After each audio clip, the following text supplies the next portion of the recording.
Why do I insist on parents not coaching during practice or coaching during tournaments?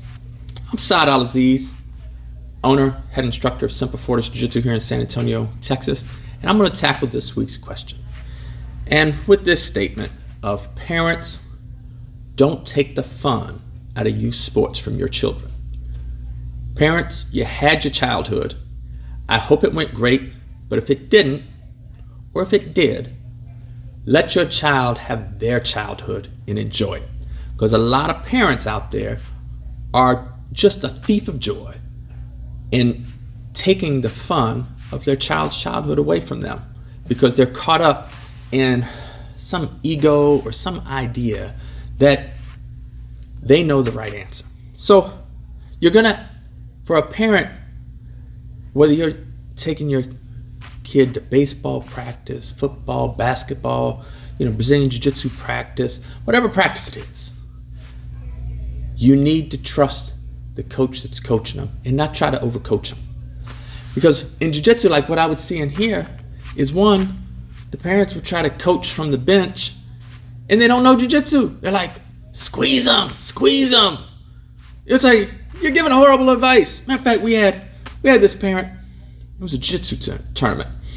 And I was there to try to coach the kid as a Brazilian Jiu-Jitsu black belt. And then I had another Brazilian Jiu-Jitsu black belt with me, Isaac Henderson, who's also a judo black belt. And the two of us were going to try to coach this kid in the tournament. And the father, who didn't train Jiu-Jitsu, continued to yell over our voices, loudly instructions for his son to do whatever crazy moves he thought his son should do to win the match. And I remember my friend Isaac asking me, does this guy do Jiu-Jitsu? And I'm like, no. And so me and Isaac, more important than the child winning, I realized, hey, I want the child to respect his father. We stopped coaching because I wasn't going to point out to the child that, man, your father is totally wrong. So we just stopped coaching. And of course, the child predictably lost the match. And the father was upset with his child. And it's like, dude, you are a thief of your child's joy. Like, really. And the fault is on you.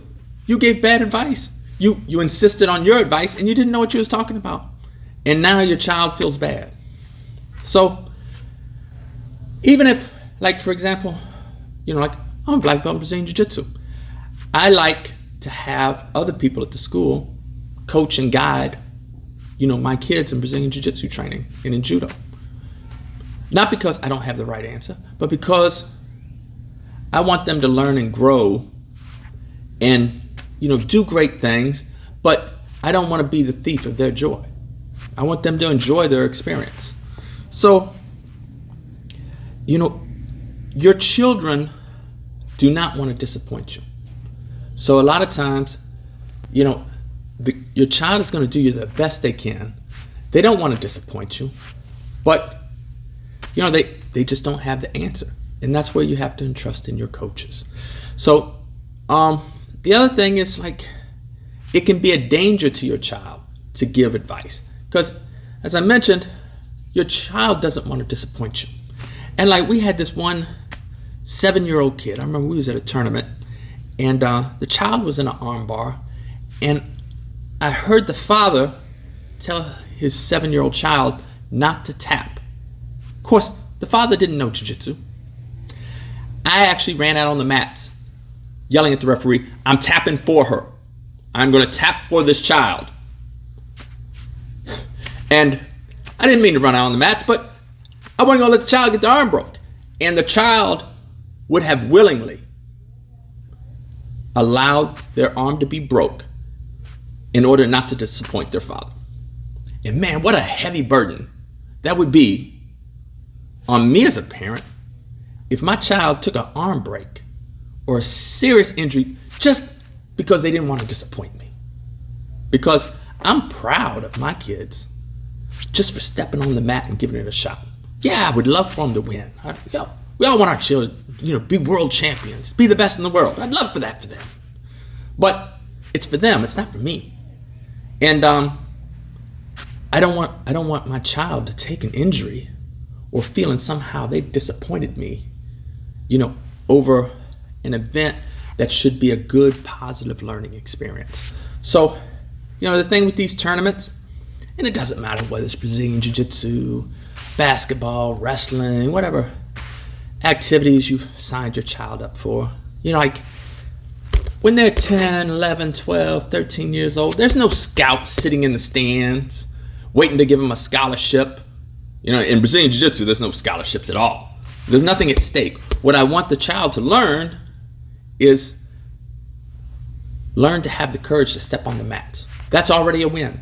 I'm proud of them just for that. No matter how the results turn out, just they had the courage to stand up and do something that's very scary. Even adults who step out on the jiu-jitsu mats in competitions are nervous and scared. Even as a black belt, and I've been competing for years, I'm nervous every time I get ready to go on the mats.